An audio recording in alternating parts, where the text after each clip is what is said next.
semua stakeholder terlibat dalam penyelenggaraan sekolah seperti komite. Tes baca Al-Quran ini akan dilakukan oleh pihak sekolah dengan cara yang sebaik-baiknya. Sehingga ada 3 kategori anak ini, nanti orang tuanya dipanggil yang 2 kategori, kurang mahir dan tidak mampu. Ini akan dipanggil orang tuanya ke sekolah untuk dijelaskan bahwa anak Anda ini belum bebas buta baca Al-Quran.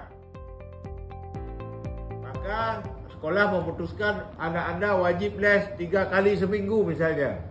Di sekolah, bukan di tempat lain. Karena kalau di tempat lain dari kemarin-kemarin beliau sudah pasti sudah memberikannya. Dia tanya anaknya nggak bisa ngaji.